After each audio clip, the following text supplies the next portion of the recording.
Mr. President, you recently said of Vice President Harris, quote, "I didn't know she was black until a number of years ago when she happened to turn black, and now she wants to be known as black." I want to ask a bigger picture question here tonight.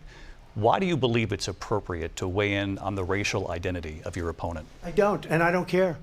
I don't care what she is. I don't care. You make a big deal out of something, I couldn't care less. Whatever she wants to be is okay with me.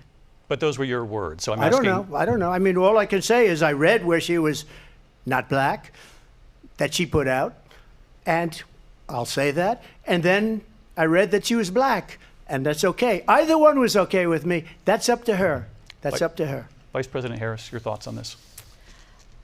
I think it's, I mean, honestly, I think it's a tragedy that we have someone who wants to be president who has consistently, over the course of his career, attempted to use race to divide the American people. You know, I do believe that the vast majority of us know that we have so much more in common than what separates us, and we don't want this kind of approach that is just constantly trying to divide us, and especially by race. And let's remember how Donald Trump started. He was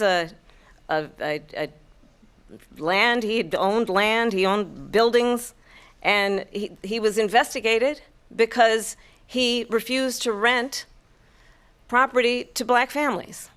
Let's remember, this is the same individual who took out a full-page ad in the New York Times calling for the execution of 5 young black and Latino boys who were innocent, the Central Park 5.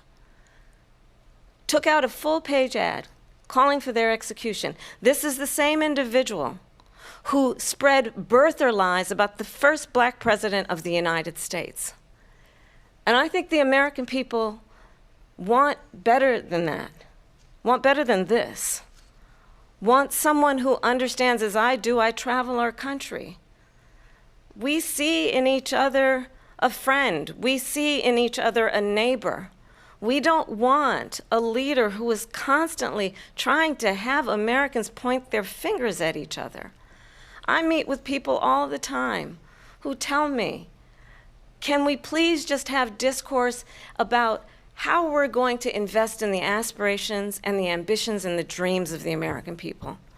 Knowing that regardless of people's color or the language their grandmother speaks, we all have the same dreams and aspirations and want a president who invests in those, not in hate and division.